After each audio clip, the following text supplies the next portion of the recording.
Assalamualaikum warahmatullahi wabarakatuh. Selamat pagi, salam sejahtera untuk kita semua. Gimana kabarnya Bapak Ibu semuanya pagi ini? Semoga semua dalam keadaan sehat dan semangat untuk kita diskusi yang inspiratif di pagi hari ini. Terima kasih atas antusiasmenya Bapak Ibu yang sudah bergabung di pagi hari ini dari regulator, praktisi, akademisi maupun pemerhati keberlanjutan. Perkenalkan, izinkan saya Nashwa untuk memandu jalannya diskusi hari ini. Untuk kesempatan kali ini yang kami hormati ada Ibu Kuki Sujahmun selaku Direktur Eksekutif Indonesia Research Institute of Decarbonation.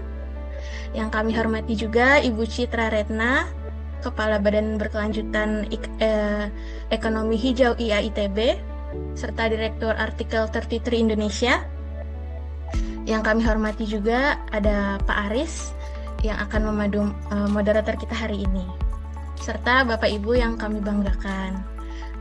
Puji syukur kita panjatkan kehadirat Allah karena atas rahmat hidayatnya pagi hari ini kita bisa sama-sama mengikuti sharing session volume 3 ya Bapak Ibu dengan tema pembiayaan hijau untuk infrastruktur yang diselenggarakan oleh APTA sebagai wadah kolaborasi dan knowledge sharing di bidang pembiayaan infrastruktur. Nah, kegiatan ini juga terselenggara atas kolaborasi dengan Adhikari Foundation, MTI, tentunya IAITB, serta Masyarakat Ekonomi Syariah. Baik, Bapak Ibu yang kami hormati, selanjutnya untuk memulai diskusi kita pagi hari ini, kita sama-sama akan memahami terkait dasar-dasar pembiayaan hijau serta perannya dalam mendukung pembangunan infrastruktur yang berkelanjutan. Sebelum kita masuk ke sesi utama, izinkan kami perkenalkan ada Ibu Citra Retna untuk memberikan sambutan sekaligus pandangan pengantar terhadap tema diskusi kita pada pagi hari ini. Ibu Citra, beliau berpengalaman di lebih dari 30 tahun di bidang sumber daya alam, perubahan iklim, dan energi. Dan merupakan salah satu pendiri ya dari Artikel 33 Indonesia yang saat ini juga menjabat sebagai Kepala Badan Berkelanjutan Ekonomi Hijau IAITB. Dengan pengalaman beliau ini tentunya pandangan yang disampaikan akan sangat relevan untuk membuka diskusi kita hari ini. Kepada Ibu Citra kami persilahkan. Baik, terima kasih. Selamat pagi, salam sejahtera untuk kita semua. Assalamualaikum warahmatullahi wabarakatuh. Yang terhormat para narasumber, para hadirin yang saya hormati, dan juga para kolaborator yang menyelenggarakan acara ini ya, ada APTA, Adhikari, dan juga lembaga-lembaga lain. Izinkan saya mewakili Badan Berkelanjutan dan Ekonomi Hijau dari IAITB dan juga mungkin mewakili IATL ITB, dua unit atau dua institusi yang sangat punya concern tinggi pada isu-isu berkelanjutan. Hari ini senang sekali sudah berkumpul, kita semua berkumpul dalam sebuah acara sharing session yang sangat menarik dan penting, membicarakan masa depan pembangunan yang tidak hanya bertumbuh tapi juga berkelanjutan dan inklusif. Dan kita tahu di soal ini infrastruktur sudah lama menjadi tulang punggung pembangunan ekonomi ya, tetapi di era krisis iklim dan ketimpangan sosial seperti saat ini, pendekatan pembangunan infrastruktur tidak lagi bisa bersifat konvensional. Kita membutuhkan sebuah transformasi, sebuah terobosan, dan disinilah peran pembiayaan hijau menjadi sangat krusial. Pembiayaan hijau kita tahu bukan hanya sekedar instrumen keuangan, tapi juga sebuah komitmen untuk memastikan bahwa setiap investasi yang kita lakukan hari ini itu tidak mengorbankan masa depan generasi mendatang. Ini berarti mengarahkan aliran modal ke proyek-proyek yang rendah karbon, yang tahan terhadap perubahan iklim, serta memberikan manfaat inklusi sosial yang tinggi. Dan kita tahu Bapak Ibu semua, Indonesia sebagai negara berkembang dengan kebutuhan infrastruktur yang besar menghadapi tantangan tapi juga sebetulnya sebuah peluang. Di satu sisi kita membutuhkan investasi yang signifikan untuk membangun energi bersih, transportasi berkelanjutan, pengelolaan air, atau kota yang tangguh. Tapi di sisi lain, keterbatasan fiskal kita menuntut kita untuk lebih inovatif dalam memobilisir sumber-sumber pembiayaan. Oleh karena itu, menurut kami, kolaborasi seperti ini menjadi kunci. Pemerintah tidak bisa lagi berjalan sendiri tentunya. Kita membutuhkan kemitraan yang kuat antar sektor publik, sektor swasta, lembaga keuangan, dan masyarakat sipil. Instrumen itu seperti instrumen seperti green bonds, blended finance, skema pembiayaan berbasis hasil ya atau result based financing itu betul-betul perlu digali dan diperkuat. Gitu. Kita sebetulnya memiliki knowledge yang masih relatif sedikit ya untuk soal-soal ini, dan karena itu sharing session seperti ini sangat-sangat penting. Namun demikian kita juga harus memastikan bahwa pembiayaan hijau tidak hanya berfokus pada aspek lingkungan, tapi juga soal inklusi sosial. Infrastruktur yang kita bangun harus inklusif, membuka akses ekonomi bagi tenaga kerja, perempuan, sektor informal, ataupun wilayah tertinggal. Dengan demikian kita seperti menghadapi double challenge gitu ya, double tantangan soal ini.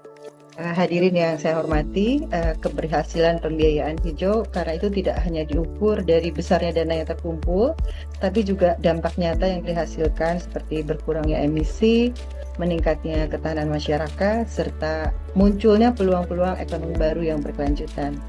Karena itu senang sekali untuk sharing session hari ini. Mari kita jadikan momentum ini sebagai titik tolak untuk memperkuat komitmen kita, memperkuat kolaborasi kita, dan mempercepat aksi-aksi kita di lapangan. Saya rasa masa depan infrastruktur berkelanjutan benar-benar ada di tangan kita, tangan Bapak, Ibu, dan para hadirin di sini, di mana pembiayaan hijau menjadi salah satu kunci untuk mencapainya. Terima kasih. Wassalamualaikum warahmatullahi wabarakatuh. Salam sejahtera untuk kita semua, dan dengan senang hati menunggu diskusi-diskusi kita yang mencerahkan hari ini. Terima kasih, saya kembalikan kepada moderator. Baik, Ibu, terima kasih kami sampaikan Bu Citra atas sambutannya yang sangat insightful ya. Selanjutnya, sebelum kita lanjutkan, ada beberapa informasi yang akan disampaikan ya. Acara ini akan berlangsung selama kurang lebih 90 menit. Peserta nantinya akan dapat menyampaikan pertanyaan melalui kolom chat atau secara langsung ya, on cam gitu. Next, mohon mikrofon selama sesi pemaparan untuk di mute, dan kegiatan ini akan direkam dan dibagikan kepada peserta setelah acara selesai. Dan ini nanti kami akan memberikan absensi untuk dikirimkan sertifikat. Mungkin begitu. Selanjutnya kita akan masuk ke sesi utama untuk mendalami pembiayaan hijau lebih lanjut. Untuk memandu jalannya diskusi, izinkan saya perkenalkan moderator kita yang akan memandu diskusi nanti, Bapak Insinyur Aris Rinaldi, merupakan praktisi dan akademisi di bidang infrastruktur, khususnya sumber daya air dan infrastruktur berkelanjutan. Yang akan memandu diskusi kita pada hari ini, Bapak Aris Rinaldi, kami persilakan. Oke, baik, terima kasih Bu Natsua. Apakah suara saya terdengar, Bu? Terdengar, Bapak. Ya, terima kasih Bu Natsua selaku host pada kegiatan kali ini, yang mana tadi sudah disampaikan oleh host bahwa kegiatan kali ini merupakan kegiatan ketiga ya Bapak Ibu semua. Yang pertama itu kita sudah menyelenggarakan dengan tema KPBU. Yang kedua, kalau saya lihat juga temanya tentang syariah, dan yang ketiga ini relate dengan pembiayaan hijau untuk infrastruktur. Nanti detailnya berkaitan dengan Perpres 110 2025. Sebelum kita masuk ke agenda utama kita, izinkan saya untuk memperkenalkan narasumber kita. Mungkin tadi sudah di-mention ya oleh host, dan kami juga mengucapkan terima kasih ke Bu Citra atas sambutannya. Semoga acara ini bisa berjalan dengan baik ya Bapak Ibu semua di sela-sela akhir pekannya ya. Alhamdulillah dengan adanya online ini semua jadi borderless ya, dari Sabang sampai Merauke, juga mungkin ada peserta juga dari luar negeri ini. Dan Sebelum masuk ke acara inti, saya coba memperkenalkan narasumber kita. Narasumber kita kali ini Ibu Kuki Sujahmun ya, Bu Kuki ya. Beliau ini praktisi dan aktif juga di bidang pembiayaan infrastruktur hijau, yang mana kalau kita perhatikan CV-nya sebenarnya panjang sekali ya. Yang di-sharing ke saya, alhamdulillah ini singkat ya Bu Kuki, tapi saya coba detailkan saja ya. Bu Kuki Sojahmon ini nama lengkapnya Mukti Handayani Sojahmon ya Bu ya. Ini sepertinya masih EYD Bu ya, mohon maaf kalau saya salah sebut Bu ya, karena saya gen milenial ini Bu. Merupakan salah seorang pendiri dan sejak Desember 2020 hingga saat ini menjadi Direktur Eksekutif Indonesia Research Institute for Decarbonation ya, atau IRID. Dan Ibu Kuki ini telah bekerja di isu perubahan iklim sejak menyelesaikan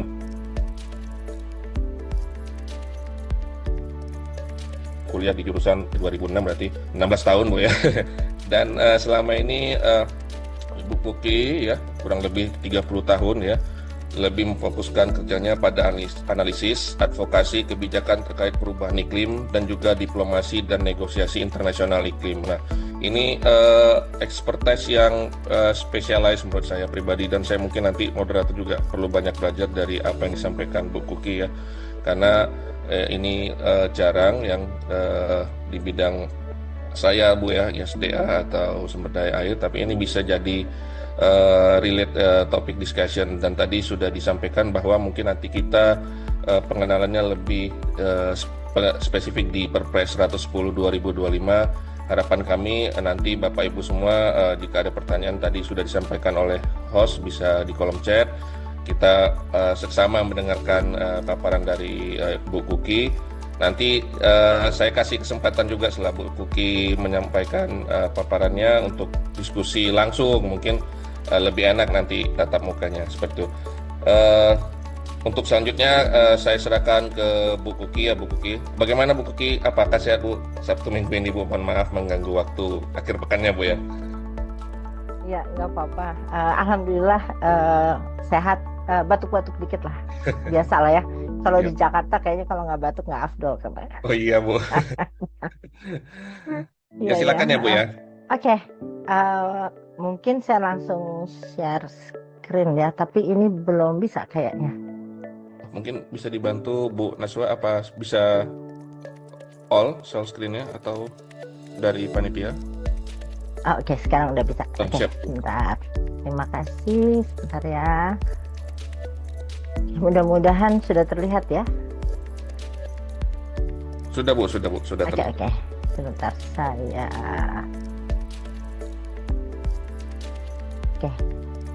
Oke. Ya, terima kasih rekan-rekan sekalian. Sebentar, sambil saya ini supaya bisa memantau. Ya, assalamualaikum warahmatullahi wabarakatuh. Selamat pagi semuanya. Dan selamat menikmati akhir pekan yang kalau di tempat saya sih masih cerah nih. Tapi ya nggak pernah tahu ya sekarang kadang-kadang sesiangan panasnya luar biasa, tahu-tahu dalam waktu nggak sampai 10 menit hujan deras sekali gitu ya. Dan kayaknya itu juga sih, selain tinggal di Jakarta yang udaranya selalu asik, ini juga dengan tiba-tiba dalam sehari bisa hujan panas bergantian beberapa kali dengan ekstrim gitu ya. Mungkin itu juga yang membuat saya bertahan batuk sejak sebelum Lebaran sampai sekarang nggak selesai. Nebeng curhat sedikit nggak apa-apa ya. Jadi terima kasih sekali. Ini awal muasalnya nih saya ceritanya ditodong sama Mas Saiful sih. Kita ketemu kapan ya Mas Saiful ya? Kayaknya lebih dari sebulan yang lalu. Oh ya, sebelum puasa waktu itu. Untuk puasa. Ya kan sebelum puasa ya Mas ya. Untuk ngisi acara dong gitu. Oh boleh. Saya pikir masih nanti gitu. Tahu-tahu saya dikontak sama Mbak Naswa. Bu ngisi. Oke deh gitu. Tapi mudah-mudahan ini saya bisa berbagi, karena saya juga mungkin pengetahuannya nggak lebih banyak sih dari teman-teman sekalian. Boleh ya saya manggilnya teman-teman aja supaya karena weekend jadi supaya agak santai dikit gitu. Uh,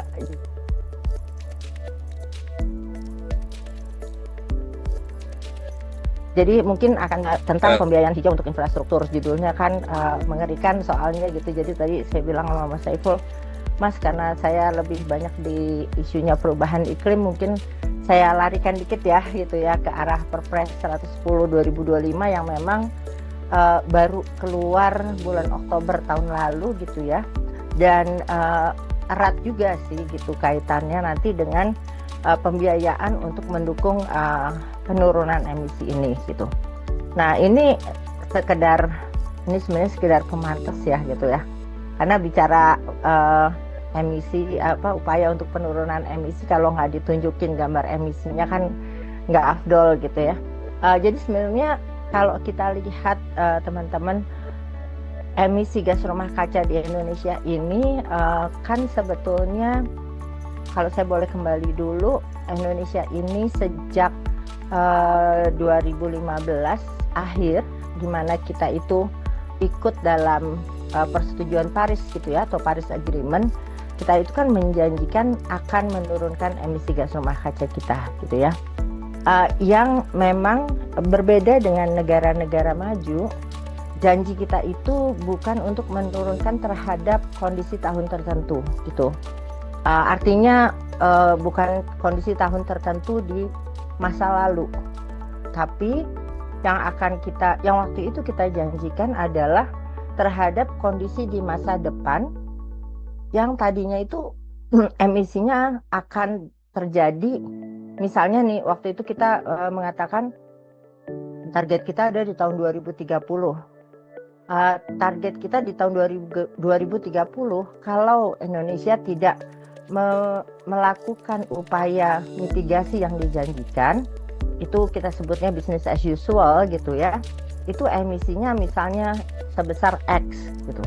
Nah kita menjanjikan kita akan mengupayakan supaya emisi kita itu turun sebesar waktu itu di awal 29% dari X itu. Jadi ada 29% di bawah X gitu ya di tahun 2030.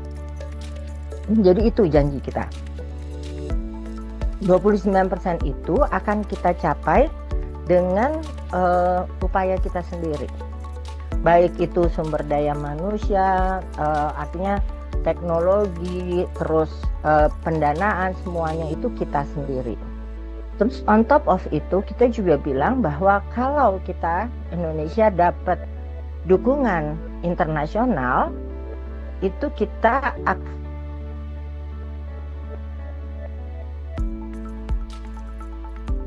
menurunkannya kita di awalnya. Lalu di tahun 2022 kalau saya nggak salah, kita meningkatkan gitu, sehingga angkanya lebih besar menjadi 31,89 kalau saya 98 kalau saya nggak salah, dan 42 ya kalau nggak salah gitu ya. Saya udah mulai lupa nih angkanya gitu ya. Tapi begitu, jadi masih terhadap angka tahun 2030 kalau business as usual. Kenapa begitu? Waktu itu karena pertimbangannya adalah sebagai negara berkembang, tadi Mbak Citra juga bilang kita Indonesia ini masih harus terus membangun gitu. Jadi kita masih punya masih perlu space gitu ya untuk membangun, yang sebagian besar kan memang pembangunan ini pada umumnya akan juga sejalan dengan emisi yang dihasilkan. Jadi sebetulnya kenapa juga emisinya Indonesia ini masih terus naik gitu. Tapi kalau dilihat teman-teman, ini yang totalnya tuh yang paling belakang ya gitu, kalau di gambar ini yang apa sih warnanya biru tua banget itu di belakang. Ternyata tuh fluktuatif gitu. Kalau dilihat lagi, fluktuasinya ini sebetulnya sejalan dengan emisi di sektor hulu dan kebakaran hutan. Di sini nggak terlalu kelihatan ya kebakaran hutannya karena ketutupan gitu ya. Tapi ada seperti siklusnya gitu. Jadi biasanya angka-angka yang emisinya itu tinggi, tahun yang emisinya tinggi, itu ada terjadi kebakaran hutan dan lahan. Gitu. Sementara jadi kalau emisi dari hutan dan lahan, maksudnya dari hutan dan tata guna lahan lainnya serta kebakaran lahan, itu biasanya dia tuh naik turun mengikuti adanya kejadian kebakaran hutan gitu. Tapi yang sebetulnya kalau kita lihat trennya, yang naik terus sekarang ini itu adalah energi gitu. Jadi kalau dilihat di sini energi itu masih terus naik gitu ya. Nah, energi di sini perlu dipahami juga, energi yang dimaksud itu memang lumayan besar gitu lingkupnya. Jadi mulai dari penyediaan energi, bukan cuma listrik.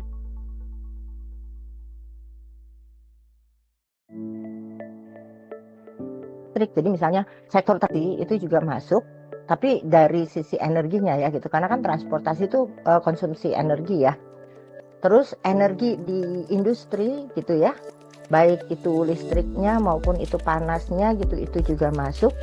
Dan juga energi yang ada di misalnya yang dipakai di rumah tangga, di perkantoran, di gedung, di komersial dan segala macam. Jadi memang bisa dibayangkan sih itu naik terus gitu ya. Ya sesederhana atau segampangnya itu kan sebetulnya jumlah orang naik ya, space yang jumlah rumah tangga naik gitu ya, pasti otomatis naik juga gitu jumlah konsumsinya. Nah jadi kalau dari gambar ini, dari slide ini bisa dilihat, ini saya tarik yang energi aja gitu ya teman-teman. Memang dia naiknya lumayan nih gitu. Jadi selama periode 2000 sampai 2023 itu kalau dipukul rata gitu ya, itu sekitar 4%. Ada naik turunnya gitu ya. Turun ini kan kelihatan nih di Covid ya gitu ya. Ini ngedrop banget waktu Covid terjadi nih gitu. Karena memang kita pada di rumah, sebanyak-banyaknya konsumsi yang di rumah juga ternyata nggak sebanyak itu gitu, karena banyak aktivitas yang lain yang terhenti juga gitu kan ya. Nah kenapa dia naiknya masih naik terus dan naiknya lumayan tinggi, itu utamanya kan karena konsumsi BBM dan juga konsumsi listrik gitu. Dan memang tidak bisa dipungkiri ya gitu, faktor yang paling besar itu ya mobilitas sebetulnya, baik itu mobilitas yang produktif maupun yang konsumtif gitu. Dan memang kalau kita lihat agak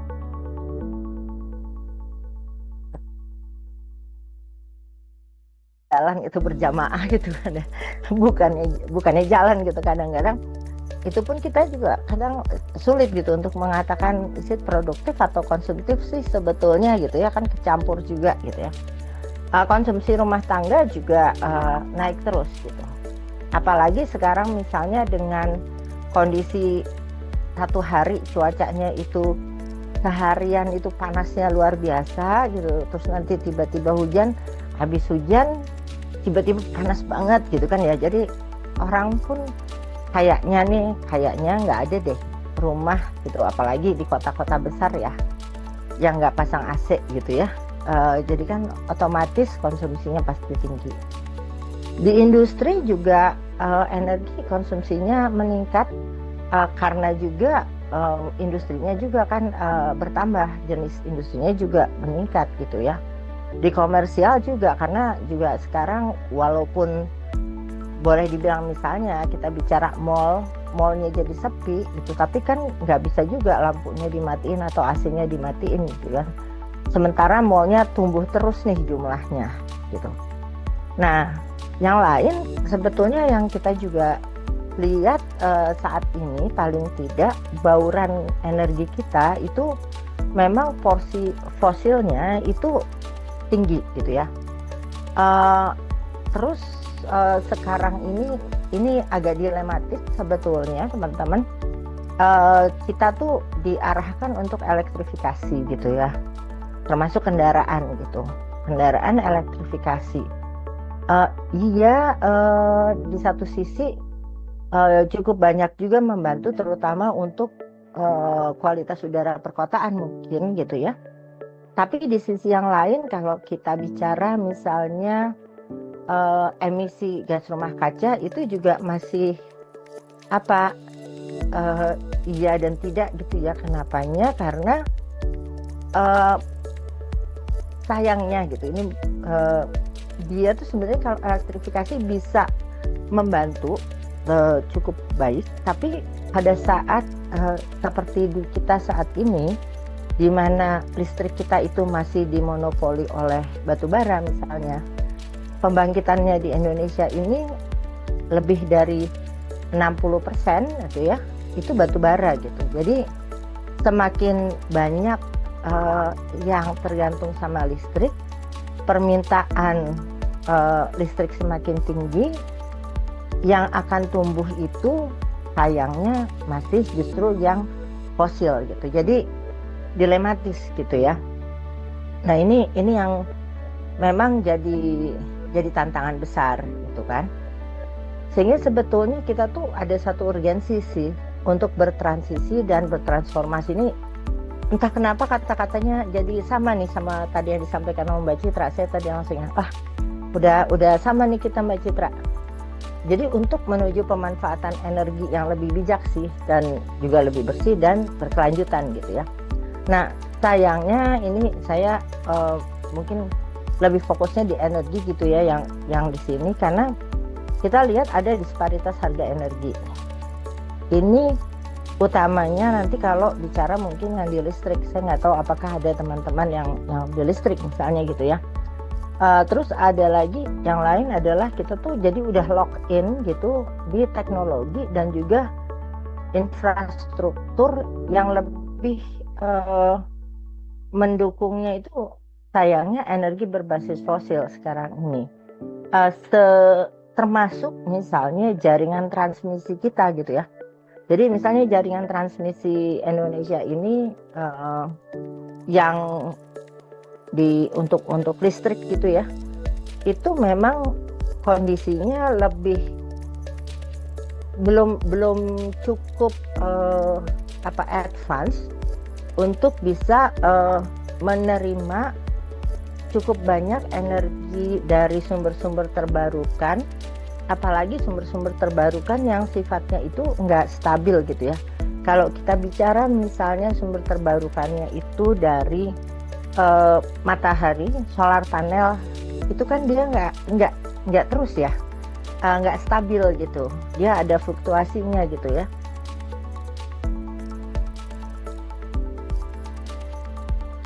Ada faktor jaringan transmisi kita gitu, sehingga memang ada kendala lagi di situ gitu, yang perlu ada kayak ada buffernya, perlu ada kayak storage system gitu ya. Nah terus ada lagi isu soal akses ke teknologi dan infrastruktur yang non fosil atau yang terbarukan ini, dan ya ini dia yang selalu jadi isu ya, gitu kayaknya di mana-mana sih ya, masalah dana dan pembiayaan gitu. Dan yang ini kalau menurut kami, ini saya dan teman-teman gitu ya, di IRIT dan juga teman-teman yang lain, kita tuh ngelihat kadang-kadang ada ya mungkin pesan yang salah yang disampaikan gitu ya. Selalu ada kayak yang ini kita dananya terbatas nih, jadi kita perlu bijak gitu. Fosil tuh murah loh, energi terbarukan mahal, jadi udahlah stay dengan fosil aja. Apalagi kita punya banyak fosil gitu, kita habisin aja dulu, murah punya banyak, habisin aja dulu. Nah mendingan gitu daripada kita sekarang mahal dan segala macam gitu, apalagi nggak punya duit gitu ya kan. Ya jadi selalu kayak yang kita tuh dibenturkan sama itu. Jadi memang perlu sih gitu, jadinya ada pembiayaan inovatif dan yang ada fokusnya untuk dukungan ke aksi hijau gitu ya. Apalagi kita bicara penurunan emisi ini gitu. Kenapanya? Karena kan balik lagi ya, kita Indonesia udah janji gitu sebenarnya ke dunia mau ikutan gitu nurunin atau ikutan tanggung jawab deh ya untuk ngatasin isu iklim ini. Nah barangkali ini justru yang di bagian pembiayaan hijaunya tadi juga sebenarnya waktu pembukaannya juga Mbak Citra udah sampein, pemerintah Indonesia sendiri juga udah punya kan beberapa gitu ya pembiayaan hijau gitu, kayak yang Green Sukuknya gitu. Dan Green Sukuknya Indonesia ini kan memang untuk mendukung infrastruktur hijau gitu, untuk membantuin pembiayaan untuk energi terbarukan, efisiensi energi, transportasi gitu ya, karena ada MTI juga kan di sini ya kalau nggak salah, benar nggak sih?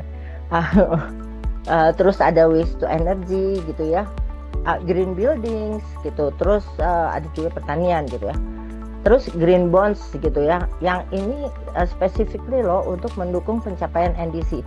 Jadi sorry tadi saya lupa, tadi saya udah bilang nggak sih di awal yang tadi target kita 2941 ke internasional itu yang namanya NDC gitu ya, Nationally Determined Contributions. Jadi Indonesia itu atau semua sebetulnya anggotanya Persetujuan Paris itu bikin janji komitmen yang namanya NDC itu. Jadi kita tahu bahwa untuk implementasi itu yang nggak murah, perlu biaya. Tapi kan sebetulnya kalau dulu waktu kami berproses Persetujuan Paris itu di awal itu di waktu negosiasi awalnya kita tuh ngelihat NDC ini sebetulnya sebagai perencanaan pembangunan gitu ya. Karena ini kan kita ngelihat gimana sih di 2030 itu kondisi kita gitu dalam pembangunan, tapi kita ngelihatnya tuh kita mau melakukan pembangunan dengan emisi yang lebih rendah. Kan kalau kita katakan ya, misalnya bikin perencanaan pembangunan yang RPJMN, RPJPN kan ada, tetap gitu kita udah bikin untuk 5 tahunan, untuk 25 tahun ya kalau RPJPN gitu. Nah, NDC itu sebetulnya kayak RPJMN atau RPJPN, RPJMN lah lebih tepatnya, tapi 2 RPJMN gitu karena dia 10 tahun. Tapi dengan ada target emisinya gitu. Jadi oke, kita melakukan pembangunan dalam 10 tahun tapi emisinya tuh segini loh gitu. Enggak cuma kita mau berhasil mencapai ekonomi pertumbuhan sekian persen gitu ya. Saya nggak nyebut angka takut. Tapi emisinya juga sekian loh gitu. Jadi enggak artinya nggak cuma ekonomi sekian at whatever cost gitu, enggak gitu ya, kayak gitu. Jadi makanya memang dalam tanda petik seharusnya ini bisa diterjemahkan gitu dalam perencanaan pembangunan nasional gitu ya. Terus ada juga SDG bonds yang termasuk Green Sukuk yang untuk infrastruktur yang dikeluarkan tahun 2018 gitu ya. Yang ini juga waktu itu ada retailsnya kan ya. Terus ada juga yang blue bonds gitu. Kalau yang blue bonds ini ya belakangan kan Indonesia mengeluarkan blue ya, enggak segala macam warna harus keluar gitu ya. Dulu ada green, sekarang ada blue gitu. Enggak tahu habis ini ada warna apa lagi yang keluar gitu. Nah, ini yang mungkin yang di Indonesia gitu ya. Di internasional itu sebetulnya juga ada gitu ya mekanisme pembiayaan yang juga bisa diakses sebetulnya oleh siapapun, tapi memang mekanismenya itu biasanya harus lewat berjenjang dan basisnya itu kayak proposal base gitu. Kayak Green Climate Fund ini dia misalnya ada satu entitas yang ingin mengakses dananya, dia harus menyampaikan proposalnya gitu ya. Terus ada entitas yang sudah ditunjuk itu beda-beda gitu. Jadi di Indonesia itu ada seingat saya PT SMI misalnya. Tapi PT SMI itu hanya bisa mengeluarkan atau menyalurkan dana sampai angka tertentu gitu. Jadi mungkin kalau dananya yang diperlukan itu katakanlah lebih dari itu nggak bisa lagi PT SMI gitu. Tapi harus nanti cari misalnya, seingat saya ada juga kalau saya nggak salah ada UNDP, ada apa yang lain-lain gitu. Nah, ini mekanismenya ada sendiri nih si Green Climate Fund. Ada lagi yang lain, Global Environmental Facility, sama juga dia juga ada elemen yang untuk infrastrukturnya, tapi dia perlu co-financing dari pemerintah. Gitu. Dulu tuh Jakarta, DKI Jakarta itu ada tuh sempat GEF untuk transportasi, jadi livable cities ya, termasuk transportasinya gitu. Itu sama Pemda DKI waktu itu gitu. Nah, tapi dia tuh perlu co-financing gitu dari pemerintah. Jadi dan itu saya nggak tahu sekarang berapa ya. Kalau seingat saya dulu itu dari GEF-nya 1, dari pemerintahnya tuh 6 gitu. Jadi 1:6. Gede gitu ya. Tapi dia bisa in kind. Nah, tapi ini kan memang proses yang mungkin lain lagi gitu ya. In terms of level beda. Nah, terus yang lain ini yang mungkin saya akan share agak lebih banyak, itu yang kita sering dengar barangkali atau mungkin juga belum sering tahu soal nilai ekonomi karbon atau carbon pricing. Nah, sekarang ada ada aturannya itu yang Perpres ya, nomor 110 tahun 2025. Jadi ini relatif baru Oktober tahun lalu gitu dikeluarkannya. Nah, mungkin untuk memberikan gambaran juga sih kepada teman-teman sekalian, apa sih ya gitu sih nilai ekonomi karbon itu gitu. Ini tidak bermaksud mengajari ya, cuma sharing aja. Jadi kalau kita bicara nilai ekonomi karbon itu sebetulnya ada dua, secara garis besarnya itu ada dua gitu ya, yang market based sama non market based. Nah, yang non market based itu biasanya kita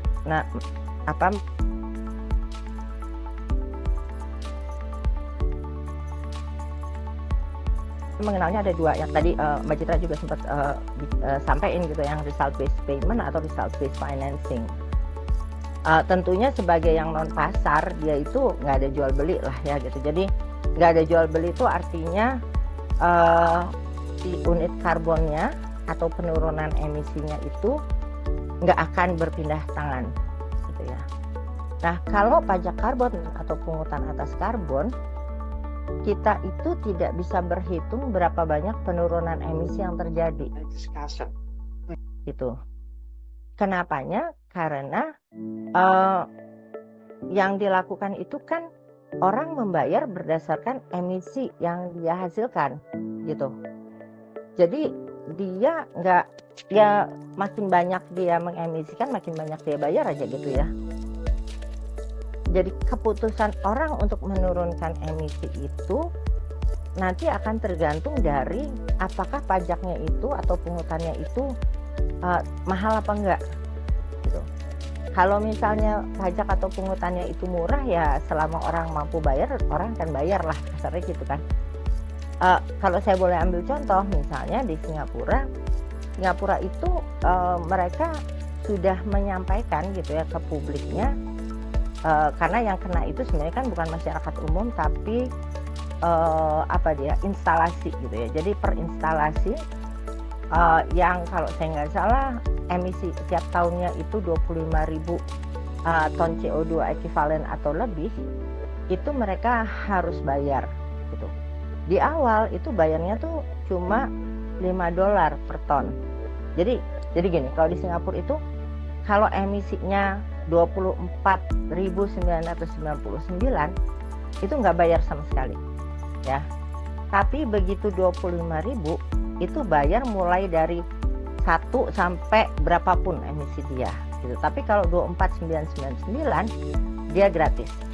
Nah, jadi waktu awal dia bayar $5 Singapura per ton gitu. Tapi terus dinaikin tuh, dinaikin jadi 25 kalau saya nggak salah. Nah, terus mereka udah ngasih tahu nanti nih kalau saya nggak salah 2028 mereka akan naik lagi jadi 50 gitu. Terus nanti tahun 2030 apa ya kalau nggak salah akan naik lagi jadi 80. Orang kan udah mikir dong, Iya dulu 20, misalnya dia 30.000, dulu cuma bayar 30.000 kali 5. Tapi habis itu bayar kali 25. Habis itu nanti bayar kali 30, nanti bayar kali 80. Dia kan mikir daripada aku bayar 80 kali 30.000, mendingan aku ganti teknologiku gitu, investasi sekarang. Jadi aku udah nggak harus bayar lagi gitu. Nah itu ada orang, pajak karbon itu sebetulnya untuk membantu orang membuat keputusan itu di bisnisnya gitu. Kapan dia akan shifting, tapi harusnya rencana atau istilahnya kan peta jalan seperti apa tarif itu harus disampaikan gitu. Nah tapi kita nggak bisa berhitung tuh berapa penurunan emisi, karena keputusan itu akan dilakukan oleh masing-masing pada saat dia ada di titik yang ini kemahalan buat aku, mendingan aku ganti teknologi gitu. Dan titik di mana mahal atau enggak kan masing-masing ya. Nah, revenue-nya untuk pemerintah tentunya gitu. Jadi di satu sisi ini akan membantu pemerintah untuk dapat revenue. Revenue-nya harusnya gitu ya dipakai untuk membantu aksi iklim. Jadi ini mungkin yang bisa jadi sumber pembiayaan hijau.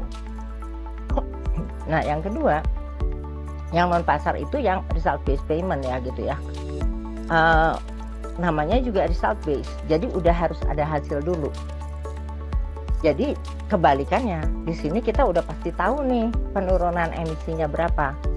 Nah, dia harus bisa nunjukin dulu penurunan emisinya sebelum dia bisa dalam tanda petik nagih pembayarannya.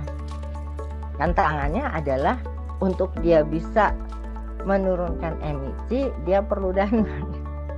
Kan nggak mungkin juga gitu nurunin emisi pakai nggak tahu sulap gitu kan, nggak mungkin gitu ya. Jadi kan perlu itu yang juga kadang-kadang jadi tantangan. Nah nanti waktu dia udah dapet dananya, harusnya si revenue-nya ini didistribusikan di antara pihak-pihak yang berkontribusi pada terwujudnya result itu gitu kan. Jadi kalau di result based payment-nya kehutanan atau yang berbasis lahan itu sejak awal itu udah harus ada yang namanya benefit sharing mechanism gitu. Jadi siapa saja pihak-pihak yang nanti akan berkontribusi gitu ya dalam capaian ini, karena kan berkontribusi ini kan bisa dipaksa juga ya, bisa dipaksa gitu ya, karena misalnya nih kalau satu area ditetapkan menjadi area yang harus masuk dalam result based payment, bisa saja di area itu misalnya ada lahan konsesi gitu, lahan yang udah ada konsesinya tapi nggak boleh diapa-apain karena dia harus dikonservasikan gitu. Jadi mau nggak mau si perusahaan kan nggak boleh katakanlah motong, nggak boleh apa-apa gitu ya. Jadi dia kan harus dapat gitu. Masyarakat lokal mungkin juga ada di situ yang kayak gitu-gitu, itu semua nanti harus dapat bagian. Nah, yang berikutnya adalah yang berbasis pasar. Yang berbasis pasar, judulnya aja berbasis pasar, pasti ada jual beli gitu. Nah, tapi ini ada dua juga. Yang satu yang mandatory atau compliance, di mana nanti si pembeli itu akan memakai penurunan emisi atau unit karbonnya itu untuk pemenuhan kewajiban. Nah, kalau gitu kan udah pasti si unit karbonnya itu berpindah tangan ya haknya gitu. Dan ada lagi yang misalnya dia nggak akan pakai itu untuk pemenuhan kewajiban, tapi misalnya untuk kayak green image dan segala macam gitu. Nah ini dia yang kita sebut bisnis sebagai yang sukarela ya, perdagangan sukarela. Dan kalau bicara dari sisi areanya gitu, ada yang domestik dalam negeri, ada yang terjadinya di internasional. Maaf ya, ini kelamaan nggak sih aku? Ada beberapa lagi nih, nggak apa-apa ya? Nggak apa-apa Bu, nggak apa-apa, lanjut Bu, semakin seru ini. Ya? Bener ya? Ya, kalau udah bosan tolong dibilangin, soalnya aku kalau udah ngomong nggak bisa berhenti nih. Oh nggak apa-apa Mas Saiful udah tahu. Siap Bu, lanjut Bu. Oke. Nah, terus kita bicara di mungkin karena kita lebih bicaranya, aku nggak akan bicara dari sisi yang satunya. Jadi gini, maaf, di Perpres 110 pada saat kita bicara perdagangan karbon gitu ya, atau nilai ekonomi karbon, saya balik dulu deh yang tadi. Sebetulnya tiga-tiganya ini, jadi pajak atau pungutan atas karbon, result based payment, dan yang berbasis pasar atau perdagangan karbon ini ada diatur di dalamnya gitu ya. Tapi kan kalau pajak atau pungutan atas karbon ini ranahnya Kementerian Keuangan, kan pajak namanya juga ya, pungutan gitu ya. Jadi ini memang nanti Kementerian Keuangan lah yang akan atau harusnya keluar dengan aturan main gitu. Maaf ya benar. Nah, yang result based payment atau result based financing sejauh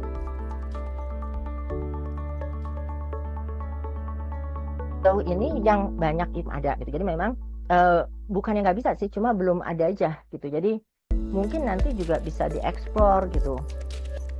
Misalnya efisiensi energi barangkali juga bisa gitu ya, di gedung atau apa itu barangkali juga bisa. Hanya memang sejauh ini belum ada gitu. Mungkin nanti kalau saya melihatnya, kenapa? Karena kembali lagi sekarang ini kan semua pihak atau semua negara lah ya, kalau saya boleh bilang, yang ada di bawah persetujuan Paris ini kan diberikan kewajiban atau mungkin berkomitmen ya tadi ya, berkomitmen di bawah dalam bentuk NDC tadi. Dan itu kan komitmennya kasarnya itu menurunkan emisi gitu ya. Sehingga memang kalau result based payment, karena tidak terjadi perpindahan tadi ya, hasil penurunan emisi gitu, ini kan jadi untuk yang memberikan financing, ini kalau kita bicara secara internasional ya, untuk yang memberikan financing ini kan jadi kayak charity ya. Nah ini memang jadi semakin berkurang sih, karena mereka juga memerlukan unit penurunan emisi ini kan untuk mereka memenuhi target mereka. Nah mungkin justru result based payment ini atau result based financing ini nanti bisa jadi berkembang justru di domestik juga gitu.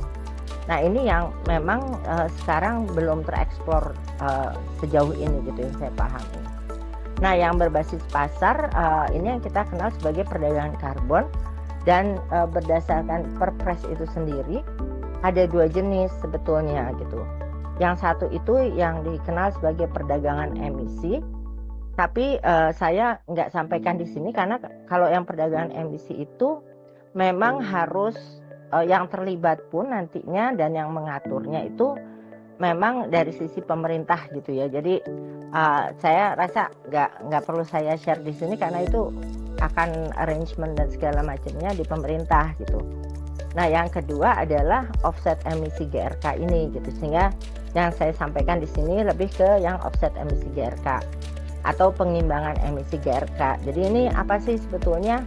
Sebetulnya itu aktivitas yang dilakukan yang dia akan nurunin emisi, terus nanti hasil penurunan emisinya, mungkin ini ya konsepnya gitu ya. Nah ini konsepnya, jadi kalau kita punya satu kegiatan yang tadinya emisinya lumayan tinggi gitu ya, jadi ada kegiatan ini kita sebut sebagai baseline project gitu ya, nanti ada emisinya sebagai baseline emission. Terus kita akan melakukan intervensi gitu kan. Intervensinya entah mengganti teknologi kah, mengganti bahan bakar, mengganti bahan baku, apapun. Nah, nanti kan karena ada penggantian itu emisinya turun gitu ya. Sehingga emisi dari proyek mitigasinya itu kan akan lebih kecil. Nah, selisihnya inilah yang nanti dengan siklus ada prosesnya gitu ya, nanti yang akan keluar menjadi yang namanya unit karbon. Tapi sebelum saya bicara soal siklusnya, mungkin di Perpres sendiri memang disampaikan nih ada pengaturannya sedikit gitu. Jadi di Perpres disampaikan bahwa dengan adanya Perpres ini nanti si yang peran dari ini ya, kementerian juga jadinya lumayan besar nantinya gitu.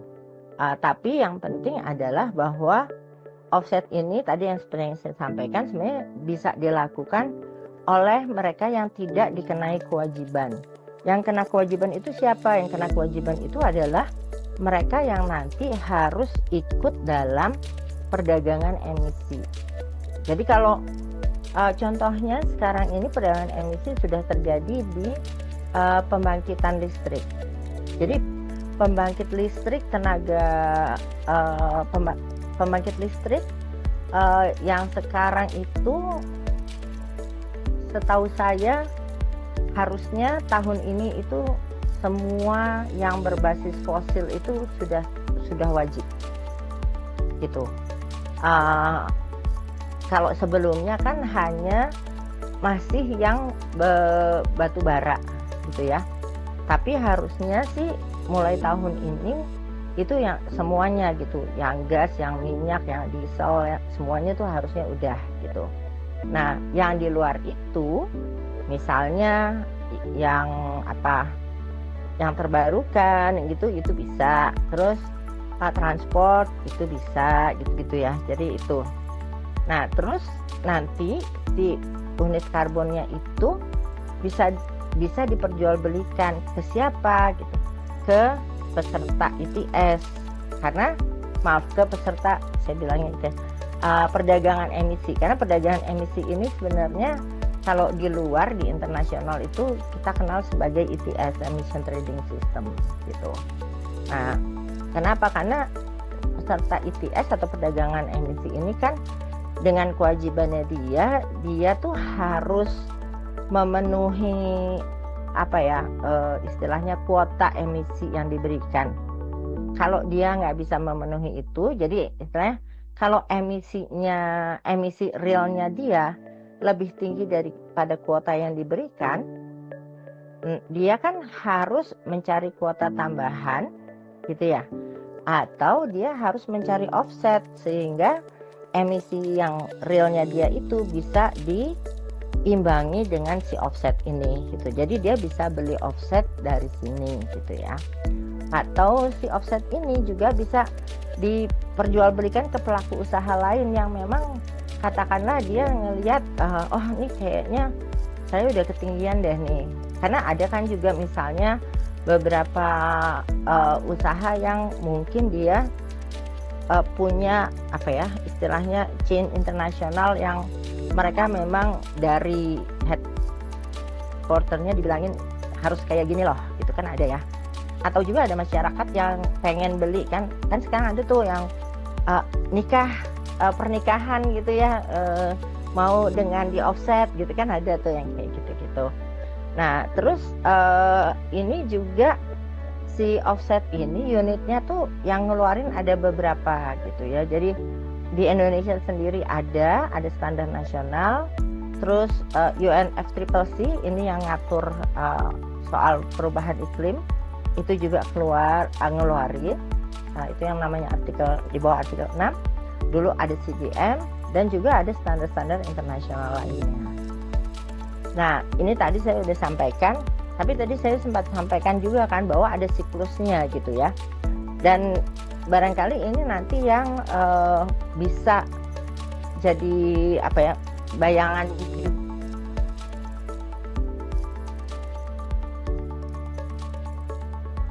juga gitu untuk berpikir untuk mengakses carbon market ini gitu. Nah, memang misalnya teman-teman punya ide, oh nih saya misalnya ya, contohnya tuh kan kalau transport lah, misalnya transport itu mau mengganti atau ini yang contoh yang udah kejadian itu di Bangkok gitu ya. Bangkok itu kan mereka mengganti fleet bisnya tadinya pakai BBG ya Mas Mas Saiful ya, tadinya gas ya Mas Saiful, ganti jadi listrik kalau saya nggak salah gitu ya. Ya, betul ya Mbak. Ya kan, jadi dari ide proyeknya itu mengganti dari gas ke listrik gitu. Nah dia bikin proposalnya ini kan nggak harus sendiri juga, bisa dibantu sama konsultan teknis gitu. Si proposal ini nanti yang akan atau harus dilakukan validasi gitu oleh validator, yang validatornya ini harus independen gitu, harus independen dan terakreditasi. Sesudah ini nanti tervalidasi, barulah akan terdaftar gitu ya. Kalau udah tervalidasi, dia akan didaftarkan kan. Terus proyeknya ini diimplementasikan. Sesudah saat proyek diimplementasikan kan secara berkala kan, biasanya tiap tahun kan dipantau ya, monitoring gitu kan. Terus kan dihitung, diukur, dihitung dan dilaporkan gitu kan. Kayak apa sih capaiannya gitu. Karena kan waktu di proposal proyek ini biasanya disampaikan tuh kayak tadi ya, kalau ingat yang digambar ini kan, nah emisi sebelum aksi mitigasi itu, ini kita ngambil contoh yang si bis tadi gitu ya, itu adalah berapa banyak sih emisi dari bis waktu dia pakai BBG gitu. Nah emisi proyek mitigasi adalah berapa banyak emisi pada saat dia sudah menjadi bis listrik kan. Nah emisi dari proyek mitigasi atau emisi waktu dia sudah jadi bus listrik itu kan akan dimonitor, diukur gitu ya, dan dicatat, dan ini yang dilaporkan gitu kan. Sehingga nanti akan ketahuan tuh berapa penurunan emisinya gitu kan. Dan inilah nanti hasil ini, yang penurunan emisi ini nanti ketahuan nih kan, yang di biru penurunan emisi ini nanti yang akan dilakukan verifikasi. Verifikasinya dilakukan oleh lagi-lagi verifikator yang independen dan harus terakreditasi. Kalau sudah dapat dan hasilnya ketahuan, sebentar sebelum batuk.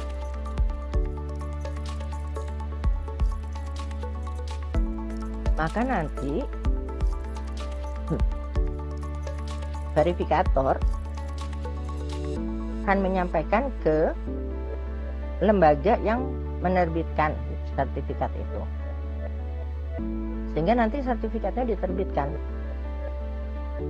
Setelah sertifikat ini terbit, maka si yang punya proyek nih, dia bisa memutuskan lah gitu ya, sertifikatnya mau dia pakai sendiri kan, bisa buat offset internal dia, atau mau dia jual, bisa domestik, bisa internasional. Bentar. Nah, bicara internasional menambah kompleksitas. Ini perdagangan tadi kan ada domestik, ada internasional. Kalau domestik relatif lebih mudah ya gitu ya. Di Indonesia perdagangan domestik itu bisa dilakukan secara langsung. Jadi misalnya saya dengan Mas Aris gitu langsung kita jual beli gitu bisa. Bisa juga dilakukan melalui bursa karbon gitu. Bursa karbon itu juga mereka punya empat channel gitu ya. Ada yang transaksi langsung, ada beberapa deh saya lupa namanya gitu ya. Ada yang negosiasi, ada yang pakai marketplace, ada dua lagi saya lupa gitu. Jadi mereka punya ininya gitu ya. Nah, tapi ada juga yang tadi kan perdagangan, dan satu lagi, kalau dia dilakukan perdagangannya itu domestik, itu kan pada dasarnya selama dia domestik loh ya, itu tidak akan mempengaruhi status NDC Indonesia gitu kan ya, karena kan Indonesia gitu. Penurunan emisinya itu tetap stay di Indonesia, nggak akan diakui oleh negara lain, kasarnya kan gitu ya. Nah, yang akan ada kompleksitas adalah pada saat dia perdagangannya itu terjadi untuk perdagangan internasional. Ya.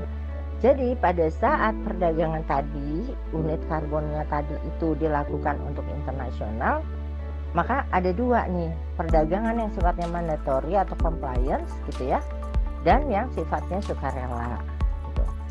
Nah, kalau dia yang mandatory, ini dia kan memang ada sekarang ini yang jelas ada itu yang di bawah persetujuan Paris ya. Nah, yang di bawah persetujuan Paris ini adanya di bawah pasal 6 atau artikel 6, dia ada di bawah artikel 6.2 dan 6.4. Kalau yang artikel 6.2 pada dasarnya ini adalah kerjasama pemerintah, jadi antar pemerintah. Barangkali teman-teman ada yang sudah pernah dengar joint crediting mechanism antara Indonesia dan Jepang gitu ya. Saya nggak tahu apakah familiar atau enggak, tapi ada tuh namanya joint crediting mechanism antara Indonesia dan Jepang, di mana yang berjanji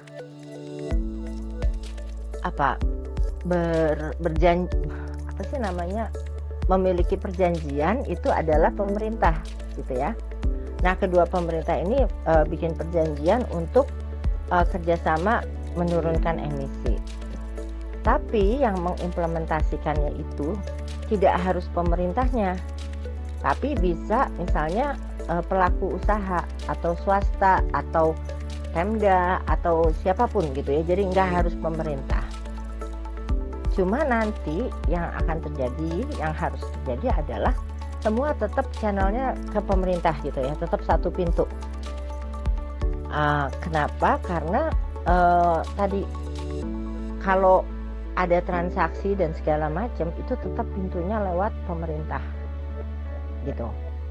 Sementara kalau yang satunya yang di kanannya, yang mekanisme di bawah artikel 6.4 itu prosesnya itu bisa langsung, mau Pemda, mau swasta, mau siapa, bahkan kelompok masyarakat itu bisa langsung apply, dan prosesnya ini terpusat di UNFCCC gitu ya. Aturan mainnya juga satu gitu, terpusat. Kalau yang 6.2 aturan mainnya ini benar-benar tergantung pada kesepakatan tadi, kesepakatan kerjasama antar pemerintah itu. Jadi misalnya Indonesia sama Jepang itu belum tentu sama aturan mainnya sama Indonesia sama misalnya Jerman gitu, atau Indonesia sama Swiss itu belum tentu sama kan gitu. Jadi masing-masing punya aturannya sendiri gitu. Nah, yang akan terjadi biasanya kerjasama seperti ini dan juga yang ada di bawah 6.4 itu tujuan utamanya adalah untuk pemenuhan NDC dari pihak yang membeli gitu. Sehingga karena tujuannya untuk NDC yang membeli, maka akan diambilkan dari NDC-nya Indonesia gitu ya. Karena akan dipakai untuk NDC yang beli. Untuk itu harus ada yang namanya otorisasi dari pemerintah Indonesia gitu. Intinya pemerintah Indonesia tuh akan bilang bahwa oh ya nih saya memberikan otorisasi kepada pihak yang beli untuk memakai unit nomor let's say 1 sampai 100 dari proyek misalnya bis Transjakarta gitu ya, untuk pemenuhan NDC di Jerman misalnya gitu. Nah, karena akan dipakai di sana, maka tindak lanjutnya adalah, dan itu juga harus disampaikan, Indonesia akan mencoret unit 1 sampai 100 itu dari NDC-nya Indonesia. Itu yang namanya corresponding adjustment. Itu tadi untuk NDC. Nah, di sisi yang lain ada yang namanya OIMP gitu ya kalau di sini ya. Other International Mitigation Purposes. Tuh. Ini sekarang ini mungkin ada juga di antara teman-teman yang udah pernah dengar ada yang namanya CORSIA. CORSIA ini sebetulnya upaya di aviasi internasional. Karena kan aviasi ini kan susah ya kalau yang internasional kan lintas batas ngitungnya tuh gimana gitu ya. Siapa yang harus tanggung jawab terhadap emisinya, yang orang dia dari Jakarta ke katakanlah kemana, ke Washington DC lewat berapa negara dan segala macam gitu kan. Jadi kan yang diminta pertanggungjawabannya itu kan airlines-nya gitu. Nah airlines-nya ini harus bertanggung jawab atas emisinya dengan tadi tuh konsepnya sama, dia harus membeli offset gitu. Nah tapi dia kan karena pemenuhan tanggung jawab ini, dan by the way Corsia ini walaupun airlines, tapi airlines itu kan clear dia ada di bawahnya negara mana gitu ya. Jadi tetap dia harus dapat otorisasi dan corresponding adjustment. Nah ada catatan juga teman-teman, yang di bawah mekanisme kerjasama pemerintah di bawah 62 maupun 64 ini kan bisa aja nggak semuanya dijual gitu ya, nggak semuanya dibawa keluar. Ada juga yang sebagian itu boleh loh, sebagian itu tetap ditinggal di Indonesia dan itu nanti yang dipakai untuk pemenuhan NDC Indonesia juga ya. Nah itu yang tadi ya, yang compliance. Nah di sisi yang lain di pasar internasional ini, dan kalau nanti misalnya teman-teman ada yang katakanlah berminat gitu ya, seperti yang terjadi di tadi bis yang di Bangkok yang saya sampaikan, mereka kalau bis yang di Bangkok itu pakai artikel 6 pakai 62 mereka. Tapi ada yang lain juga yang misalnya pakai standar internasional yang lain, itu yang melalui voluntary carbon market gitu ya. Nah pada umumnya voluntary carbon market ini basisnya dia voluntary gitu ya. Jadi dari nature-nya dia sifatnya voluntary dan pemanfaatannya itu pada umumnya adalah untuk target sukarela. Jadi dia nggak masuk ke pemenuhan kewajiban gitu, sehingga dia juga pada dasarnya bukan untuk pemenuhan OIMP gitu ya. Jadi kan nggak perlu tuh si otorisasi maupun corresponding adjustment. Tapi beberapa negara dan juga untuk metodologi yang tertentu gitu, itu ada yang menerima atau diterima gitu ya, sehingga kalau dia bisa dipakai dan akan dipakai di NDC atau di OIMP, maka dia berlaku yang sama nih aturannya. Jadi dia jadi sama karena untuk memenuhi compliance gitu kan ya. Nah tapi kalau misalnya dia dipakainya untuk sukarela, ya dia itu jadi sifatnya akan jadi untuk pemenuhan NDC host country-nya. Maaf ya kalau ribet ya, ini emang selalu kompleks, tapi menurut saya perlu disampaikan supaya teman-teman kalau misalnya nanti karena ini kan ada satu proses yang mungkin relatif baru juga gitu ya, dan mungkin akan banyak yang nanti datang dan menawarkan, teman-teman juga perlu paham karena berdasarkan, dan ini yang rasanya belum saya taruh tadi, berdasarkan Perpres 110 juga, seandainya nanti teman-teman masuk ke perdagangan karbon ini untuk yang offset, itu akan memerlukan ada rekomendasi dan juga persetujuan dari menteri terkait gitu ya. Menteri terkait itu misalnya bisa jadi kalau kita mau melakukan kegiatannya itu terkait dengan efisiensi energi, nanti perlu rekomendasi dari Menteri ESDM gitu. Dan ini sekarang sebetulnya kementerian-kementerian sedang berproses untuk mengeluarkan permen-permen yang mengatur ini gitu. Jadi kayak cuma itu oke. Barangkali itu dulu Mas Aris dan teman-teman sekalian. Mohon maaf kalau panjang banget seperti biasa saya suka nggak bisa berhenti kalau udah ngomong. Terima kasih banyak. Assalamualaikum warahmatullahi wabarakatuh. Terima kasih Bu Kuki, ini penjelasannya kalau menurut kami sangat komprehensif sekali Bu ya, dan easy to understand Bu, karena pakai tabel pohon Bu ya, jadi sudah clear ininya arahnya kemana. Dan tadi sudah disampaikan dari penjelasan Bu Kuki, memang dari pembiayaan infrastruktur hijau ini banyak hal yang bisa kita summarize ya, mungkin nanti kita bisa lanjut di sesi diskusi, tapi ada beberapa yang penting yang kami rasa perlu jadi perhatian kita semua, terlepas saat ini memang kondisinya US dan Iran juga sedang kondisi tidak baik ya. Tadi juga disampaikan di paparan awal bahwa ada peningkatan konsumsi BBM, dan memang nanti ke salah satu poinnya ya di policy yang mungkin bisa kita update ya, misal di ASN itu tiap hari Jumat WFH, apakah itu bisa mengurangi pemakaian BBM dan listrik ke depannya. Dan tadi juga disampaikan oleh Bu Kuki ada beberapa poin penting, diantaranya carbon pricing dan juga Paris Agreement. Kami rasa hal ini juga sudah menjadi hal yang umum, tapi ada beberapa hal yang mungkin spesifik ya, seperti carbon trading tadi, terkait perdagangan emisi ya, bursa karbon.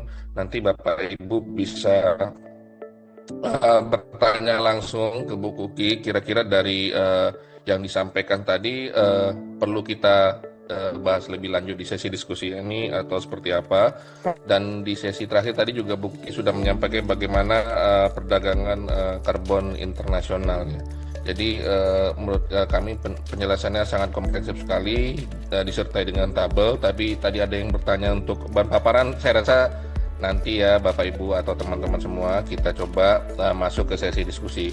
Nah, untuk yang ingin bertanya, kami rasa bisa langsung on hand saja ya, raise hand, biar kita tatap muka saja pertanyaannya. Jika belum, mungkin nanti kita baca yang dari sesi chat ya Bapak Ibu semua atau teman-teman semua. Saya rasa sudah clear sekali ya Bu Kuki ya. Saya juga tadi banyak dapat insight, oh ternyata seperti ini ya. Apalagi tadi ada instrumen-instrumen pembiayaan sukuk ya Bu Kuki ya. Mungkin itu juga buat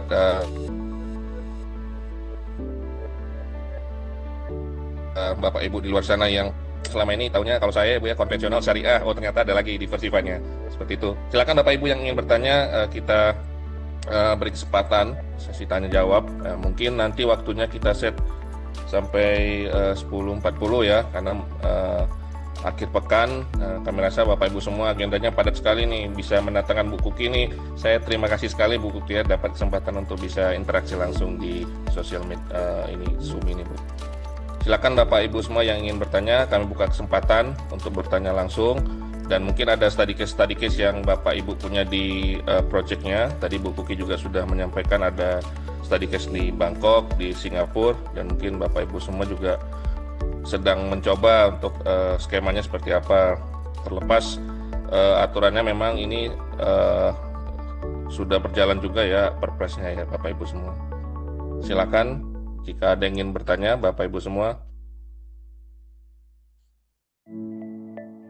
Halo Pak Aris. Ya silakan langsung open ya, silakan Pak Iman, nanti boleh jelasin nama instansi atau dari mana Pak ya, biar kita sama-sama saling belajar ini Pak Iman ya, ini ilmunya langka sekali ini. Silakan Pak Iman. Baik Pak Aris, di lingkungan tapi masih relawan gitu ya di Kabupaten Cianjur sebagai anggota Forum Komunikasi Daerah Aliran Sungai. Kemudian di Jawa Barat juga untuk segmen Sungai Cibareno Bu, di Cianjur dan Jawa Barat gitu. Nah bagi aktivis isu ini sih sudah cukup lama ya Bu Kuki. Jadi kita ngobrol-ngobrol semampunya gitu, apa sih gitu, mencoba menerawang apa sih itu emisi, apa itu carbon trade gitu. Jadi masih abstrak ya 5 tahun yang lalu gitu. Pertanyaan saya mungkin apakah materi ini itu sebenarnya berjalan sangat lambat gitu, atau memang bagaimana gitu ya ke depannya? Ini masih abstrak nggak ya bagi masyarakat, mungkin masih abstrak gitu Bu Kuki, jadi masih Nah, sampai ke level masyarakat itu seperti apa materi atau konsep seperti ini gitu. Terutama mungkin kalau daerah aliran sungai itu kan juga ada itunya gitu, budaya hulu ke hilirnya itu ada bagian-bagian mana yang bisa masuk ke dalam konsep ini gitu. Itu satu, Bu. Yang kedua, pembiayaan hijau ini masih abstrak gitu. Jadi saya menceritakan ke masyarakat pembiayaan hijau. Nah, ini sebenarnya levelnya udah bisa nggak dipahami sampai ke masyarakat gitu, Bu. Konsep ini gitu. Tuh kalaupun sudah ada, bagaimana kita cara mengajarkannya gitu, Bu. Jadi yang saya hadapin itu kalau relawan sih ya masyarakat lah gitu ya. Kalau Bu Kuki, Pak Aris mungkin levelnya regulasi, misalnya gitu. Kita bagi-bagi tugas gitu. Nah, ini maksud saya sih bagaimana ini apa itu footprint apa itu proklim aja, Bu. Program LH itu banyak yang nggak ngerti, jadi pada males gitu masyarakat. Boro-boro ada emisinya gitu. Emisi teh apa, Bu, gitu. Nah, itu maksud saya mungkin ya, apakah memang hak kita ini harus mengerjakan ini tuh sambil berlari sambil pakai sepatu atau memang slowly gitu. Nah, itu mungkin, Bu, kita butuh tools yang bisa mengajarkan kepada masyarakat sekaligus yang menjadi daya tarik bagi masyarakat. Saya bagian masyarakat ya, jadi ada nggak tools atau mungkin pengajaran atau apa begitu, Bu? Terima kasih, Bu. Ya, terima kasih Pak Iman, yang lebih ke sosialisasi dan edukasi ya. Monggo, Bu. Ya. Kira seperti apa, Bu? Biar easy di masyarakat, Bu ya.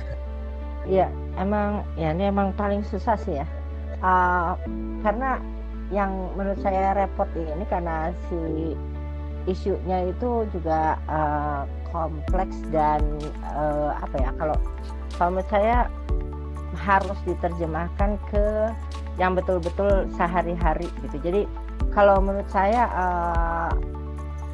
Kang Iman ya, Kang Iman mungkin perlu dibuat yang memang langsung tiap hari dirasakan masyarakat ya gitu. Jadi kalau misalnya sekarang bicara soal pembiayaan hijau, rasanya memang jauh banget gitu ya sama masyarakat gitu. Apalagi kalau kita bicara masyarakat yang langsung di lokal, di desa atau di ini ya, mungkin bisa dipikirkannya gimana nih caranya menghimpun dana di masyarakat sendiri justru gitu. Jadi mesti dicari isu-isu yang memang benar-benar sama masyarakat, karena kalau saya pribadi melihat misalnya nih yang barusan saya sampaikan gitu, isunya si carbon market ini gitu, saya sih melihat kalau terus terang ini untuk masyarakat tuh terlalu berat sih, Kang. Karena apa? Karena bahkan untuk katakanlah ya usaha yang kecil dan menengah aja itu aja lumayan berat sih kalau menurut saya, karena biaya-biaya yang perlu ditanggung dan segala macamnya itu juga terlalu berat gitu ya, karena memang ini mereka mengarahnya gitu, menyasarnya tuh untuk yang skalanya lumayan besar gitu. Kalau skala kecil pun akan terlalu berat. Jadi saya melihatnya mungkin yang bisa dilakukan justru yang aktivitas sebenarnya si proklim ya, mungkin memang proklim kadang-kadang yang saya lihat ini urusan bahasa ya, Kang. Artinya bahasanya kadang-kadang kita menerjemahkan bahasa yang agak susahnya tuh gini, terminologi yang digunakan di isu iklim ini kan emang susah itu menurunkan menjadi kata-kata yang dipakai tiap hari gitu ya. Nah itu sih saya rasa mungkin mangga kalau misalnya mau ngobrol kapan-kapan dengan senang hati saya boleh kok di email atau di WA. Ya, Bu. Kalau mau ngobrol. Ya, Bu. Siap. Ya pelan-pelan aja, Bu. Iya. Soalnya kalau saya melihatnya gini, karena sebetulnya di masyarakat itu banyak banget ya yang bisa dilakukan, dan bukan cuma bisa, sebenarnya udah banyak yang dilakukan gitu. Tapi kan selama ini tidak dilihat sebagai aksi iklim karena itu udah keseharian mereka gitu loh. Tapi jadi nggak dianggap gitu. Padahal itu kalau kita runut lagi gitu itu banyak gitu. Nah ini yang sebetulnya apa ya, wisdom lokal ini yang jangan-jangan gitu Kang, ini bisa dibantu untuk diangkat dan justru dikampanyekan gitu ya. Ini banyak loh kayak gini, nggak ada yang pernah nganggep aja gitu. Oke, Sebetulnya Pak Iman. Sebenarnya gini, Pak Aris, Bu Kuki, masyarakat itu siap gerak ya. Cuman bagaimana nih scholar ini bisa menerjemahkan, membimbing tahapan demi tahapan. Karena sekarang juga KLH itu kan menelurkan konsep PJLH itu ya Bu ya. Jadi apa tuh PJLH itu pembiayaan lingkungan hidup gitu. Itu ke air gitu. Ke air mereka menanam pohon di hulu, kemudian yang di tengah sama di hilir itu kita minta jasa pemeliharaannya itu ke perusahaan-perusahaan yang mengambil air misalnya gitu. Nah, jenis-jenis pengambilan airnya seperti apa? Nah, itu juga masih terus mencari gitu ya. Di Cianjur sih sudah mulai ada beberapa, misalnya PT Aqua itu udah mulai membayarkan masyarakat itu memelihara pohon atau menanam pohon yang kalau udah ada dipeliharanya. Kemudian untuk menangkap airnya pakai biopori gitu, Bu, sumur resapan. Nah, sementara yang udah ada pohonnya, kemarin dari masyarakat mungkin mereka juga belajar sendiri, Pak, pohon yang udah ada bisa nggak kita pelihara, tapi untuk trading karbonnya gimana prosesnya gitu. Aduh, kata saya masih abstrak, kata saya pelajari aja, mulai aja dari kan daerah aliran sungai itu kan ada yang lebat pohonnya, ada yang gundul ditanemin gitu. Nah, masyarakat itu sebenarnya mau kerja gitu, mau kerja untuk menjaga lingkungannya, apalagi dengan isu yang sekarang gitu ya, kejadian-kejadian di kita sendiri gitu ya. Nah, itu mungkin yang sederhana itu Bu Uki, yang kita butuh masyarakat kita memanut ya gitu. Yang penting kejelasan aturan, kemudian bisa dipahami oleh masyarakat dengan bahasa mereka gitu. Bahasa tadi lokal gitu, lokal di Jawa Barat bahasanya ini gitu, lokal di Sulawesi mungkin beda bahasanya gitu. Mungkin tadi literasi, edukasi, dan mulai bergerak yang mulai yang dari sederhana gitu seperti apa gitu. Itu mungkin Bu ya butuh lanjutan Pak Aris. Siap Pak Iman. Itu secara garis besar tadi sudah disampaikan Bu Uki bahwa mungkin lebih ke edukasinya Pak Iman ya, mungkin bahasanya lebih down to earth atau ya, metode sharing ya antara CSR dari company atau dari pembiayaan lain ya. Tapi overall memang polusinya memang bertahap ini Pak Iman, yang carbon trade dan sebagainya. Karena kan memang banyak pihak yang akan tersenggol ya Pak Iman ya, apalagi kalau tadi buku dari batu bara tiba-tiba di close PLTU-nya, itu kan agak berat ya, karena orang sudah investasi long term gitu Pak Iman kalau skala besarnya. Saya rasa ya ikhtiarnya sudah bagus nih Pak Iman dan Bu Kuki, dan nanti mohon izin Bu Kuki ya, nanti kalau Pak Iman butuh email atau nomor HP bisa di-share dari panitia ya. Oke, mungkin kita satu pertanyaan lagi nih Pak Iman ya dari yang lain sebelum kita kembalikan ke host, karena kami rasa dari penjelasan Bu Kuki sudah detail, dan paparan juga nanti bisa kita sharing ya. Ya, Bapak Ibu yang belum absen bisa absen juga, nanti yang mau punya sertifikat bisa kita sharing. Nah, satu pertanyaan lagi dari Bapak Ibu semua. Jika ada yang ingin bertanya terkait tema kita kali ini ya, silakan Bapak Ibu yang ingin bertanya. Dari kolom chat saya lihat belum ada pertanyaan juga, tapi prefer yang langsung raise hand ya, biar kita saling discuss ya.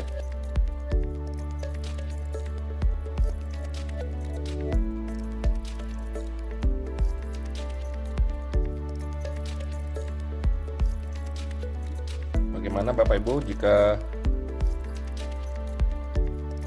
Oh, ini tadi Pak Saiful ya. Boleh langsung saja Pak Saiful. Ya, terima kasih Pak Aris. Bu Kuki izin nanya, mungkin kira-kira apa ya langkah awal bagi pemerintah daerah kalau mau menseriusi gitu ya terkait dengan upaya-upaya mengakses pembiayaan hijau atau mengejar target-target gitu ya, karena mungkin ada dokumen yang harus disiapkan gitu yang levelnya strategis kayak apa harus masuk RPJMD gitu atau harus ada dokumen tertentu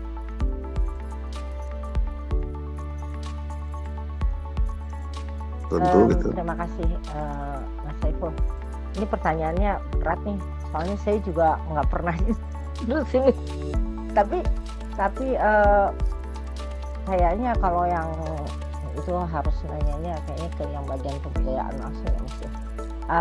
Tapi mungkin kalau saya bisa share dari yang saya tahu ya, kalau misalnya tadi ngomongin yang dari GF atau yang karbon ya yang saya lebih familiar kali ya Mas ya.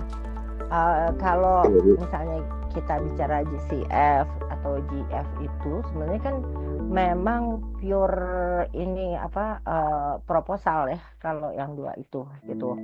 Jadi memang yang diperlukan ya membangun proposalnya gitu.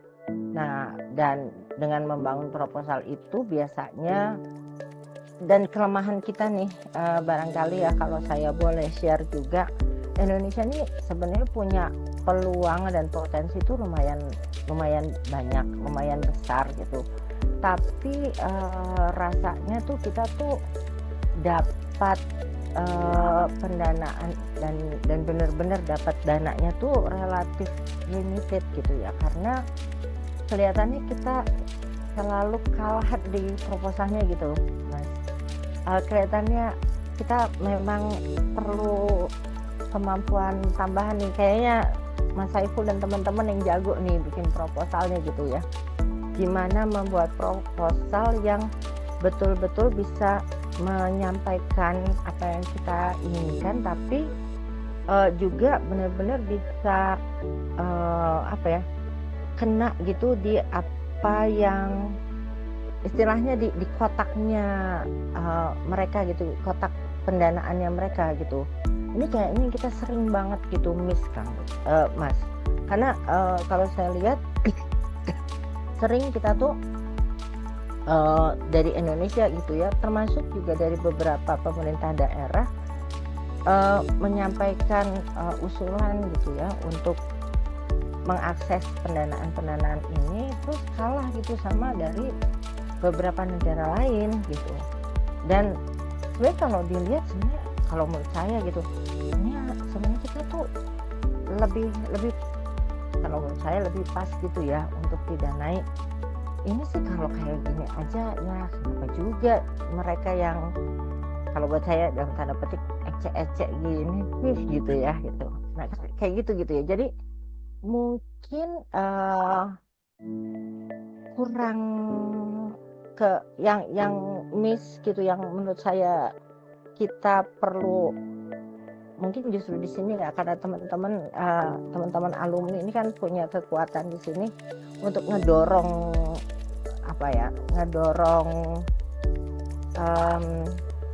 dan saling membantu gitu untuk berbagai pihak, Pemda dan segala macam membuat proposal yang menjual dan bisa bunyi gitu. Karena itu yang kita sering banget miss gitu. Saya nggak tahu, barangkali di sini ada teman-teman dari kementerian yang juga punya pengalaman terkait itu gitu Kang. Ini ada, saya lihat ada, mau nyebut nggak ya, ada Mbak Anggi ini dari Bappenas kayaknya punya pengalaman banyak lah soal ini gitu ya. Nah terus kalau misalnya untuk yang akses kayak yang lain-lain itu kadang juga kita tuh yang suka punya ide dadakan gitu ya Mas. Jadi tiba-tiba kita oke, sekarang nih kita ini yuk kita bikin project kayak yang nggak terencana gitu, sehingga kayak one off gitu. Nah ini juga mungkin yang menurut saya Jadi kadang yang jadi nggak tercermin juga ya mungkin ya di proposalnya gitu. Kalau menurut saya itu sih gitu. Jadi kalau tahapan-tahapannya itu kan sebenarnya bisa relatif clear sih di ininya ya gitu, di masing-masing apa namanya sih pembiayaan itu gitu ya. Itu sih kalau menurut saya. Jadi kadang-kadang di kita menurut saya yang kurang itu justru adalah konsistensi dan kurang istiqomah kayaknya gitu. Mungkin itu ya. Mudah-mudahan ngejawab loh. Ya, makasih Mbak Kuki. Terima kasih Bu Kuki. Ini ada satu pertanyaan lagi Bu. Mau dijawab langsung atau nanti di email Bu? Ini pertanyaannya mungkin dari chat apa bagaimana Bu? Saya belum lihat sebentar. Apakah pertanyaannya? Boleh aja. Atau dari Pak Iskandar, bisa langsung saja Pak Iskandar.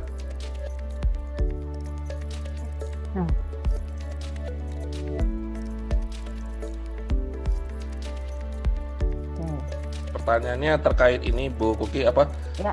dengan pengolahan sampah, contoh dari plastik menjadi karbon aktif, lalu dari waste organik menjadi gas LPG itu masuk bisa menjadi produk carbon trade. Nah, ini sebenarnya nggak ada tanda tanya sih Bu, apa mungkin? Oke. Ya. Ya sebetulnya kalau jadi ini tadi kayaknya saya ada satu yang saya terlupa sampaikan. Pada dasarnya sih apakah bisa menjadi proyek karbon atau tidak? Iya betul. Ya itu satu adalah yang diperlukan itu adalah metodologi gitu. Jadi tadi ini kayaknya saya miss deh, saya belum sampaikan. Untuk bisa menghitung itu perlu ada metodologinya gitu. Nah sekarang yang perlu dicek pertama tentunya adalah apakah metodologinya sudah ada atau belum gitu ya. Kalau metodologinya sudah ada, bisa dicek apakah sudah sesuai. Kalau misalnya belum sesuai, sebetulnya bisa nanti dilakukan modifikasi dari metodologi itu. Itu pasti ada proses dan segala macam. Seandainya belum ada metodologi, bisa kita mengusulkan metodologi baru. Dan ini yang biasanya memang akan perlu waktu, perlu sumber daya dan segala macam gitu. Jadi tetap dimungkinkan karena selama prinsipnya sih gini sebetulnya ya, selama apa yang kita usulkan itu akan menurunkan emisi dibandingkan kondisi awal gitu. Kan konsepnya itu ya, selama usulan kita ini akan menurunkan emisi dibandingkan kondisi awalnya, dia itu bisa menjadi proyek karbon. Nah, nanti biasanya pada saat usulan kita tadi divalidasi gitu ya. Tadi kan ingat ya di siklus itu kan awal sekali proposal itu akan divalidasi tuh. Nah, waktu divalidasi di situ akan dilihat apakah misalnya metodologinya itu sudah ada atau belum, atau sudah tepat atau belum, data-datanya itu sudah sesuai atau belum, karena mungkin akan dilihat juga misalnya data ini tuh iya nggak sih, sesuai nggak sih untuk kondisi Indonesia gitu. Karena kan misalnya kita pakai metodologi yang metodologinya itu iya bisa dipakai, tapi katakanlah di Swedia gitu ya, belum tentu applicable di Indonesia misalnya gitu. Itu terus aspek lain lagi adalah ada yang namanya additionality. Additionality itu pada dasarnya adalah pembuktian bahwa kalau nggak ada proyek yang kita usulkan, reduksi emisinya itu tidak akan terjadi gitu. Itu ada beberapa tipe itu additionality itu. Ada dari sisi finansial, jadi misalnya karena memang intervensi itu mahal banget.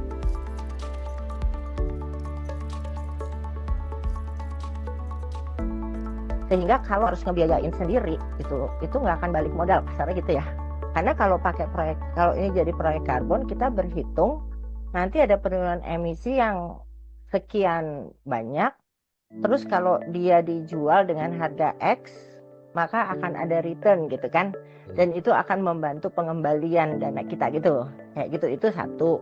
Atau misalnya yang lain, karena kalau misalnya nggak ada proyek ini, teknologi tipe gini nggak akan pernah masuk ke negara kita. Misalnya gitu ya.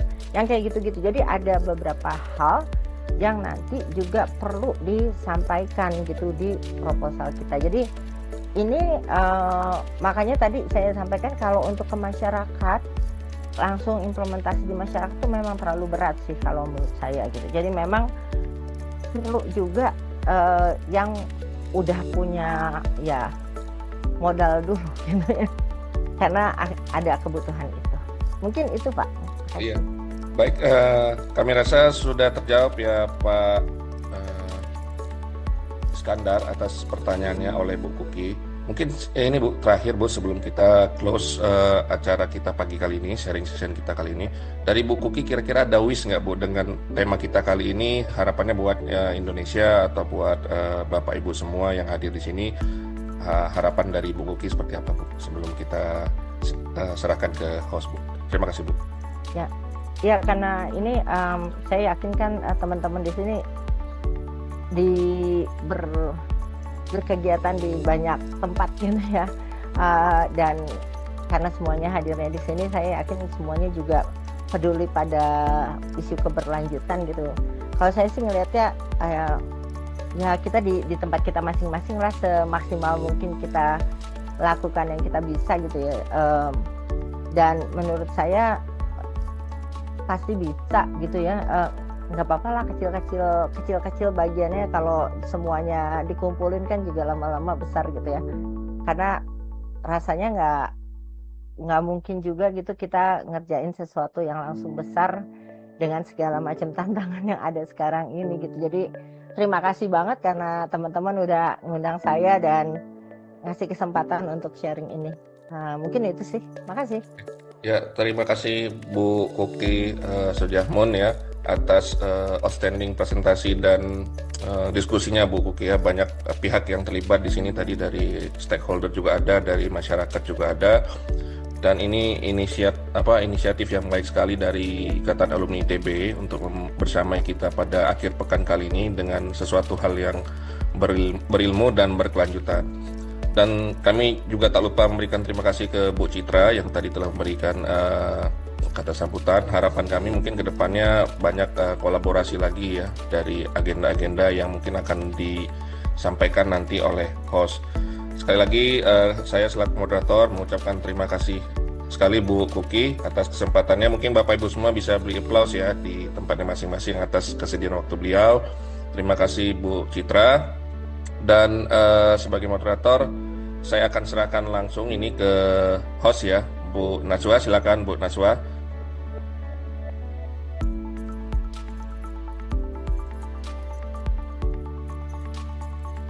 Bu Najwa. Baik Bapak. Ya, silakan ya Bu Najwa ya. Ya. Terima kasih banyak kepada Pak Aris selaku moderator kita hari ini, juga Bu Kuki atas sharing dan diskusi yang sangat insightful ya. Alhamdulillah. Terima kasih juga kepada Bapak Ibu yang sudah ikut berpartisipasi dan aktif selama sesi diskusi hari ini.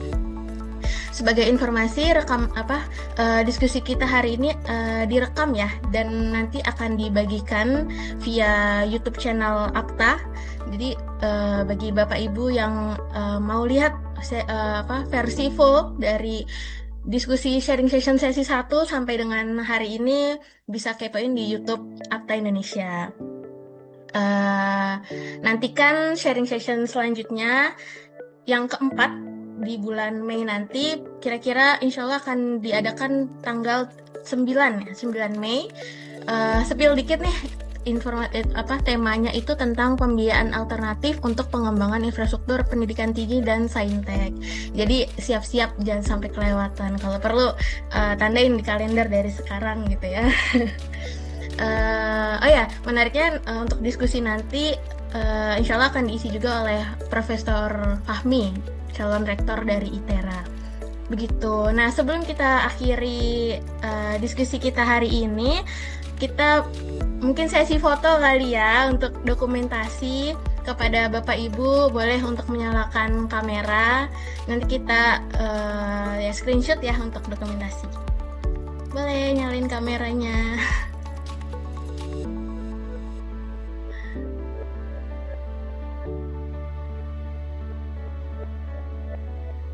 Udah siap?